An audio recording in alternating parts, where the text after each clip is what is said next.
नमस्कार, स्वागत है आपका भीम न्यूज इंडिया में। आप देख रहे हैं भीम न्यूज इंडिया। कोटा में आज पोलित ब्यूरो की, मार्क्सवादी कम्युनिस्ट पार्टी की पोलित ब्यूरो की बैठक हुई। देखिए भीम न्यूज इंडिया की एक रिपोर्ट। इसमें पूरे देश से कोने कोने से कॉमरेड बंधु पधारे और बहुत विभिन्न बड़ा मुद्दों पर कार्यक्रम चर्चा है। की। MCPIU मार्क्सवादी communist party of India United का हमारे साथ हैं एक राष्ट्रीय स्तर के लीडर हैं। आइए हम इनसे परिचय लेते हैं और इनसे बात करते हैं क्या आयोजन है आज। स्वागत है आपका भीम न्यूज इंडिया में सर। मेरा नाम किरणजीत सिंह सेखो है। मैं MCPIU का पॉलिट ब्यूरो मेंबर हूँ और हमारी यहाँ ऑल इंडिया की पॉलिट ब्यूरो की मीटिंग चल रही है और उसमें शमूलियत करने के लिए आज मैं आपके यहाँ कोटा जो राजस्थान में बहुत ही मशहूर इलाका है, शहर है, यहाँ मैं उपस्थित हूँ। तो हमारी मीटिंग के में हिस्सा लेने के लिए मैं आज यहाँ आया हुआ। सर, ये किसान आंदोलन अभी भी बदस्तूर जारी है।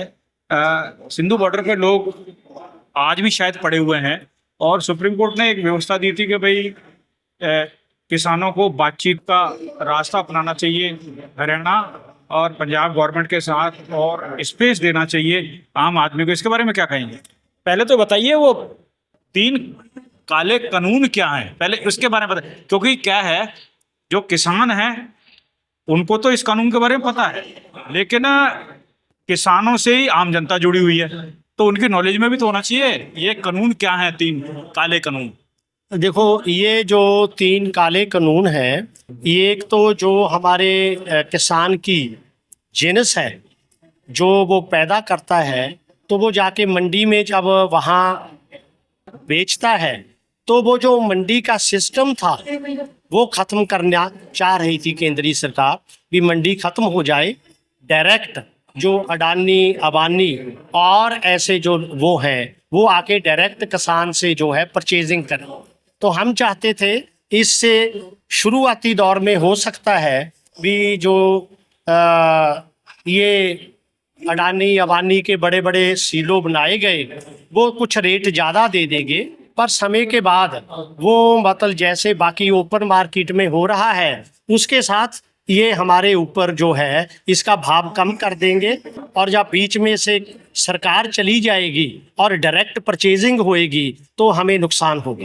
पहला कानून। दूसरा, हाँ, और दूसरा कानून ये था भी जो हमारी ज़मीन थी और उस ज़मीन के ऊपर वो इस ढंग से मतलब लॉ बना रहे थे भी आने वाले समय में इस ज़मीन को कैसे इजीली एक्वायर किया जा सके, इसको कैसे लिया जा सके, और ताकि किसान वहाँ एजिटेट ना कर पाए।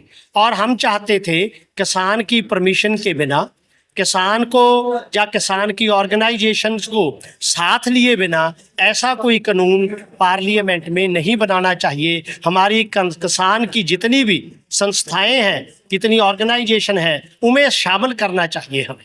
तीसरा कानून था जो बिजली कानून के रूप में मतलब था, वो चाहते थे भी बिजली के भाव जो है वो मल्टीनेशनल कॉरपोरेशन को सरकार उनमें से हट जाए, और जो मतलब बिजली के भाव हैं वो जितने भी बनाने वाले, थर्मल प्लांट लगाने वाले और बेचने वाले हैं, डायरेक्ट वो बेचें।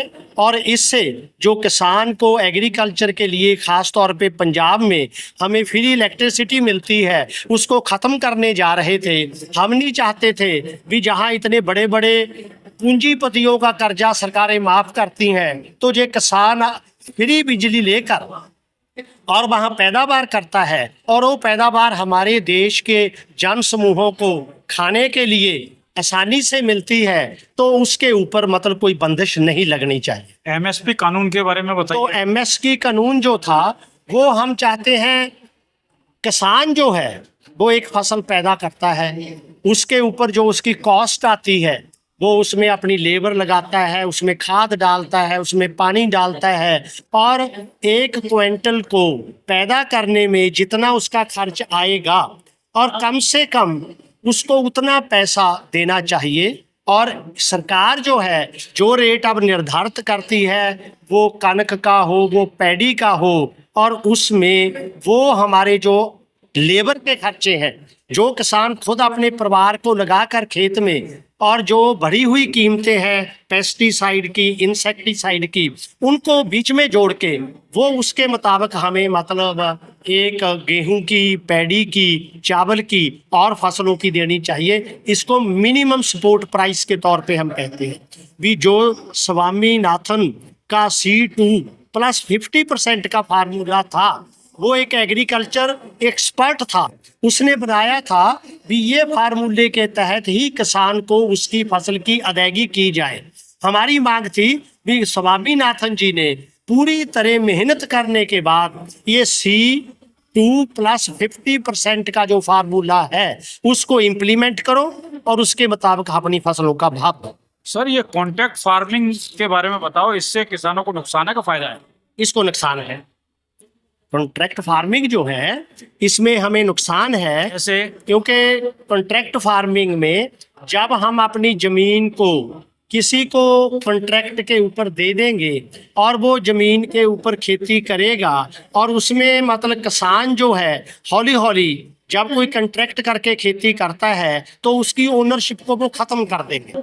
आने वाले समय में जो किसान किसी पीस ऑफ लैंड का ओनर है और उसने वो कॉन्ट्रैक्ट के ऊपर खेती करने के लिए दूसरे को दे दी, तो उसके साथ जो जिसने कॉन्ट्रैक्ट के ऊपर इसमें ऐसा भी तो हो सकता है कि सपोज करो आपकी 1 एकड़ लैंड है और किसी मल्टीनेशनल कंपनी ने आपसे कह दिया कि आप फला क्रॉप पैदा करके दीजिए, हम आपको इस रेट से ये क्रॉप खरीद लेंगे।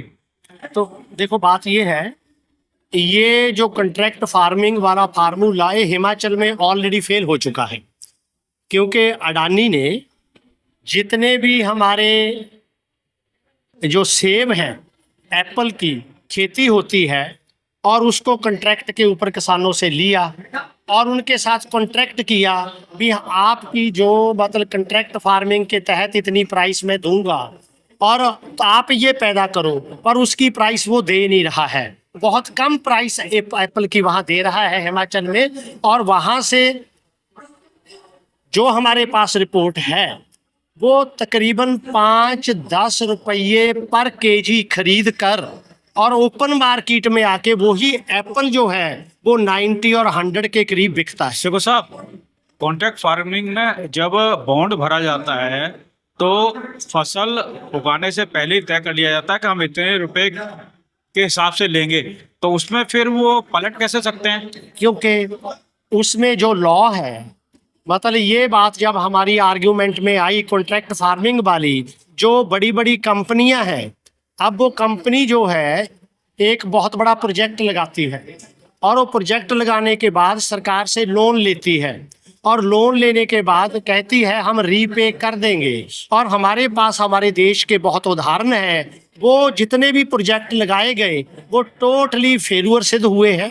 डिमोलिश हो चुके हैं, और कंपनियां के जो मालिक थे वो यहाँ से भाग चुके हैं, और बैंक जो है वो कर्जई हो गए हैं और बैंक ख़त्म हो गए हैं, और हमारी केंद्रीय सरकार मतलब उनसे पैसा रिकवर नहीं कर सकी। This is the fate of the this all policy whether it is vis-a-vis to agriculture, whether it is vis-a-vis to other industrial production, but that has been totally failure. Thank you.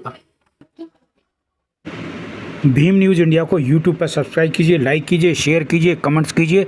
आप हमारे Bhim news Kota Facebook page को भी follow कर सकते हैं। News update के लिए बने रहिए हमारे साथ। आपका बहुत बहुत धन्यवाद।